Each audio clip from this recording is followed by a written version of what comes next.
오늘 이 시간 우리에게 주신 하나님의 말씀은 열왕기하 16장 1절부터 9절까지 말씀입니다.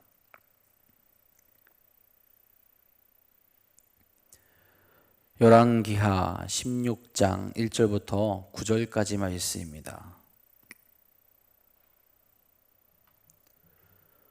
오늘 이 시간 우리에게 주신 하나님의 말씀 다 같이 한 목소리로 받들어 읽도록 하겠습니다.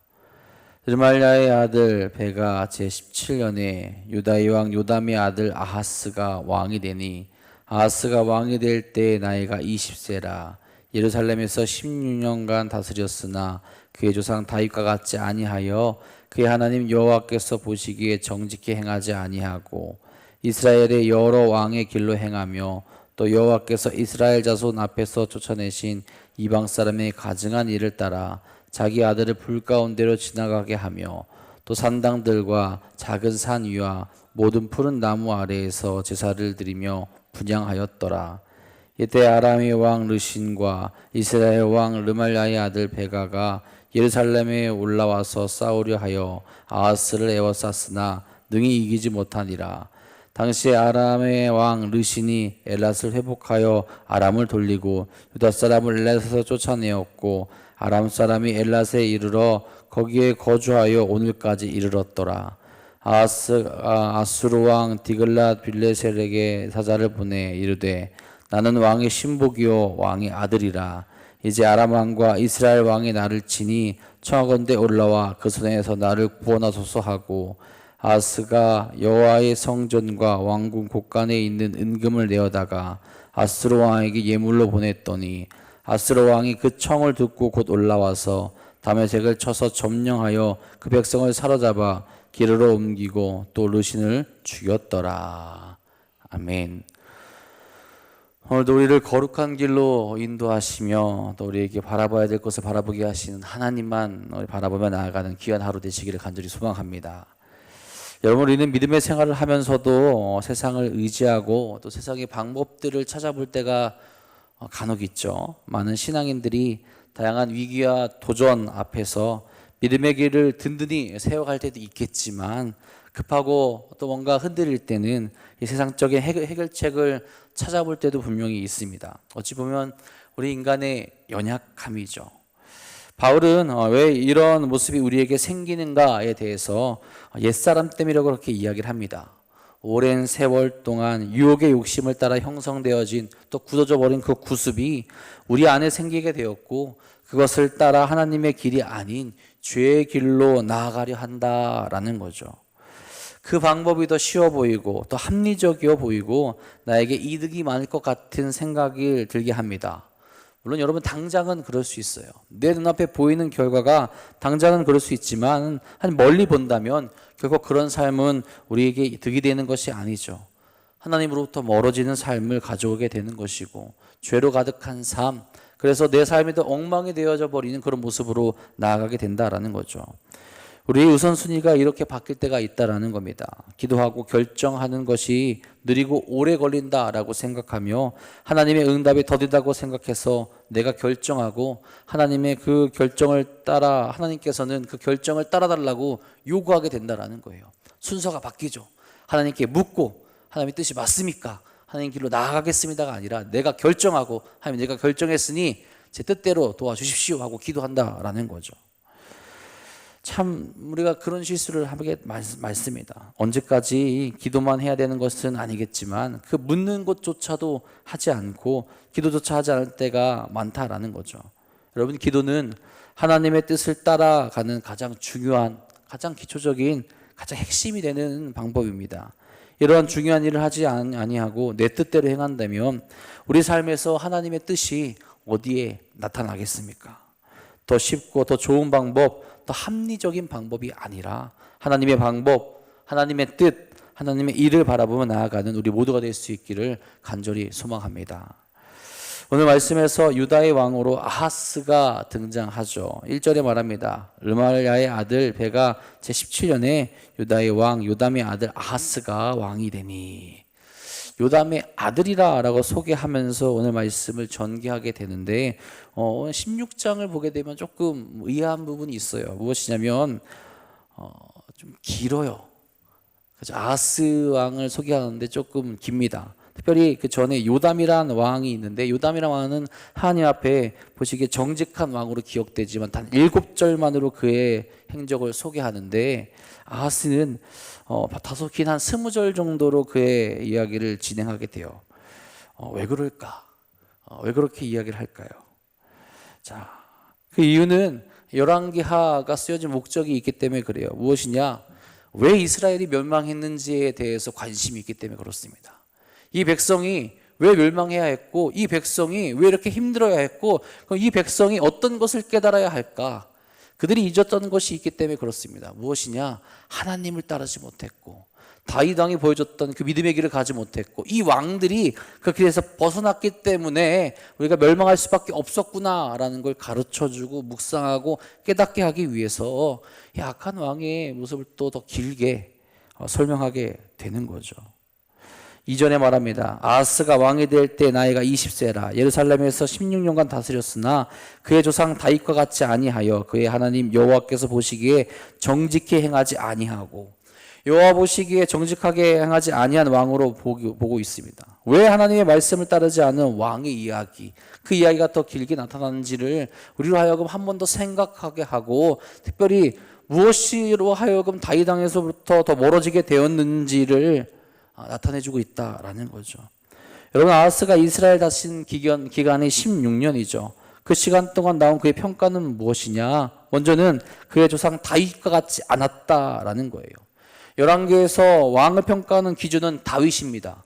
북이스라엘의 왕들을 평가하는 기준이 여로보암의 죄를 따랐는가에 대한 것이라면, 남유다 왕들에 대한 평가는 다윗의 믿음과 행위를 따랐느냐가 중요하다라는 거죠. 북이스라엘에 대해서는 부정적인 기준을 내세우지만 남유다에 대해서는 다윗의 계통을 이어가는 긍정적인 기준을 제시하며, 이 왕들이 긍정적인 그 기준, 하나님께서 좋아하시는, 하나님께서 기뻐하시는 그 기준을 채워나갈 수 있어야 함을 분명히 나타내야 된다라는 거죠. 하지만 그렇게 하지 못했기에 유다가 어떻게 되었다라는 겁니까? 멸망할 수밖에 없었다라는 거죠. 다시 하나님의 길을 회복하기 위해서, 다시 하나님의 백성으로 살아가기 위해서 그들을 멸망시키시고 다시 회복시키시는 하나님의 심판을 받을 수밖에 없었다라는 거죠. 여러분, 아하스 왕 이전에 다윗 왕과 같은 이 긍정적인 기준에 부합한 인물은 아사 왕밖에 없었습니다. 즉 유다 왕조는 역사적으로 계속해서 하나님으로부터 멀어지는 길을 택하게 되었고, 하나님의 기대를 저버리는 삶을 살아왔다라는 것을 보여주는 거죠. 그 모습을 또한 잘 보여주고 있는 것이 아하스 왕이라는 거예요. 물론 여러분, 아하스 왕이 역사에 등장하는 악한 왕들처럼 폭군이었다라는 것은 아닙니다. 그럼에도 악한 자, 정직하지 않은 자라고 간주되는데, 이것은 인간의 기준으로 나는 것이 아니라 하나님과의 관계에서 나타나게 된다라는 거죠. 즉 하나님과의 관계가 바르지 못할 때 정직하지 아니한 왕으로 평가되어지고 나타나게 된다라는 거예요. 여러분, 우리도 분명히 조심해야 합니다. 우리는 나의 의의를 높이고 싶어 할 때가 있죠.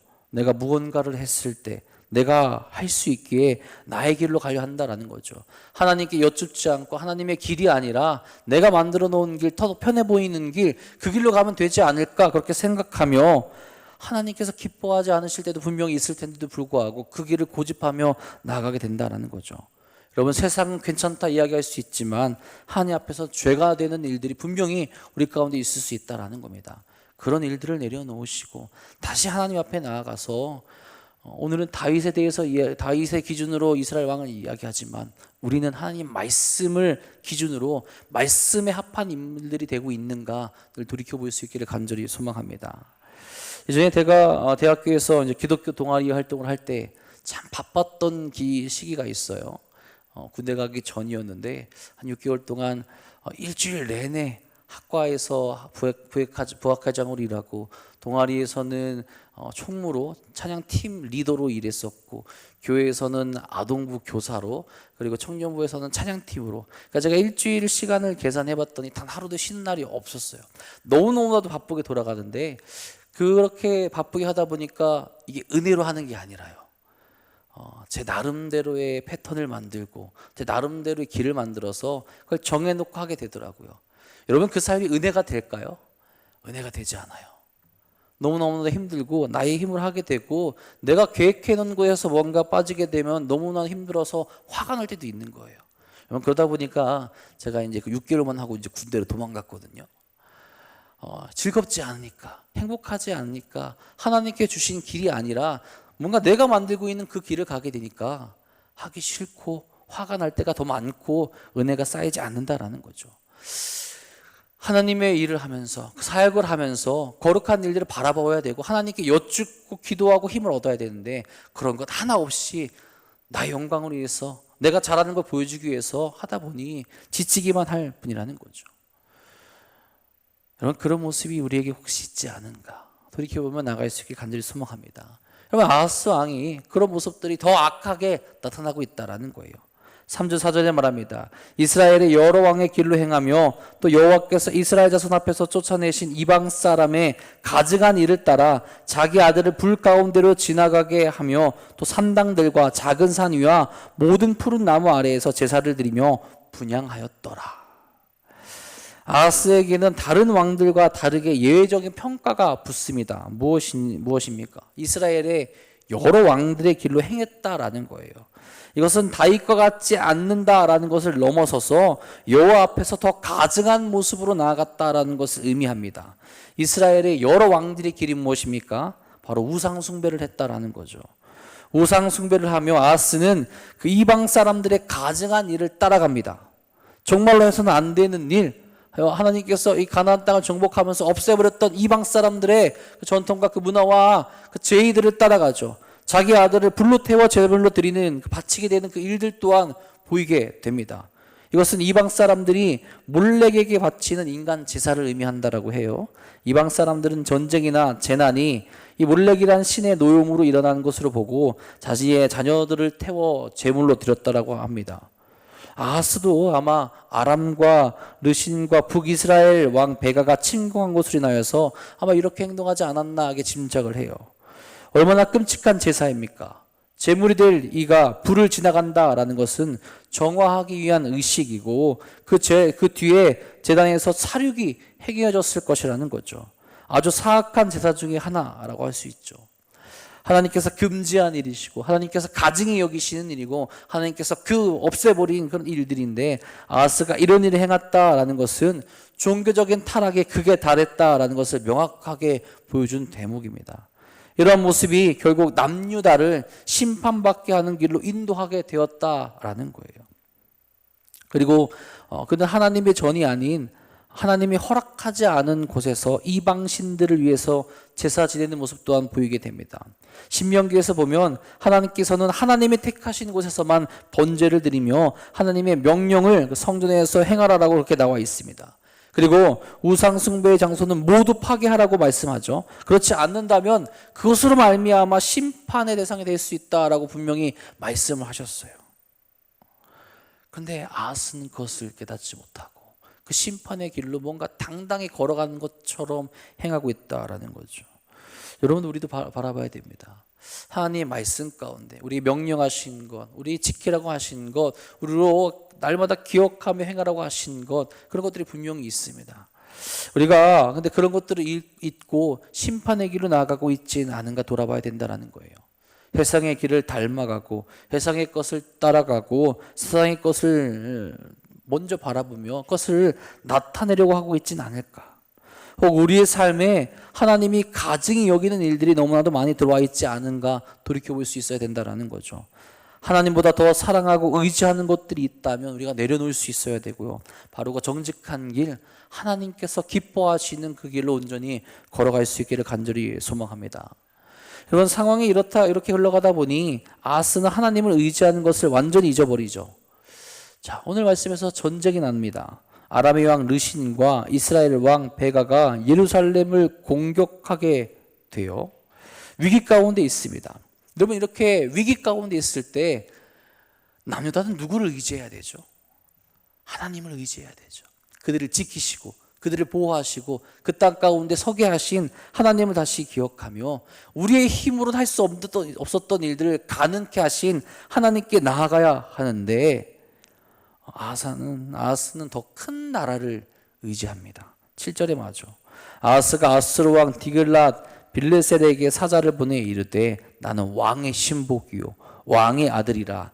이제 아람 왕과 이스라엘 왕이 나를 친히 청하건대 올라와 그 손에서 나를 구원하소서 하고, 하나님께 돌이키고 하나님께 도움을 청하고 하나님의 자녀요 하나님의 아들이라 라고 이야기하는 것이 아니라 아수르, 그 큰 나라, 나를 도와줄 수 있을 것 같은 그 나라에 가서 나는 왕의 신복입니다, 나는 왕의 아들입니다, 이제 나를 구원하여 주옵소서, 그렇게 도움을 청한다라는 거죠. 신앙적으로도 완전히 실패하는 선택을 그가 끝내 하게 됩니다.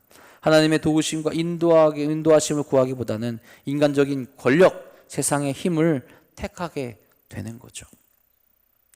여러분, 이러한 아하스의 모습은 명백하게 하나님의 뜻을 거역하는 거죠.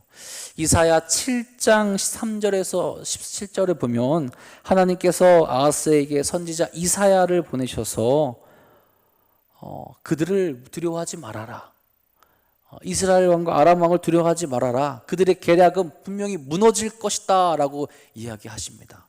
이 말은 무엇이냐? 아수르를 의지하지 말라라는 거예요. 아수르는 적일 뿐이고 너희가 넘어야 될 상일 뿐이고, 진짜 적은 아수르이기에 그 아수르에게 의지하지 말고 하나님만을 의지해야 된다라는 것을 이렇게 말씀해 주시죠. 하지만 아하스는 이사야를 통해 선포된 하나님의 말씀을 믿고 따르기보단 당시의 강대국인 당장 눈앞에서 도와줄 수 있는 아수르를 의지합니다. 하나님께서 하나님의 사람을 보내셔서 말씀하셨는데도 불구하고 그것을 깨닫지 못하고 내 눈에 더 좋아 보이는 것, 내 뜻에 내 계획에 당장 나에게 도움을 줄 수 있어 보이는 것, 더 강력해 보이는 것을 그 스스로 택해 버린다라는 거죠. 8절에 이렇게 얘기하죠. 아하스가 여호와의 성전과 왕국 곳간에 있는 은금을 내어다가 아수르 왕에게 예물을 보냈더니, 하나님의 것도 왕국의 것도 아수르에게 보내면서 하나님이 아닌 아수르를 철저하게 의지하겠다라는 그런 모습을 보여줍니다.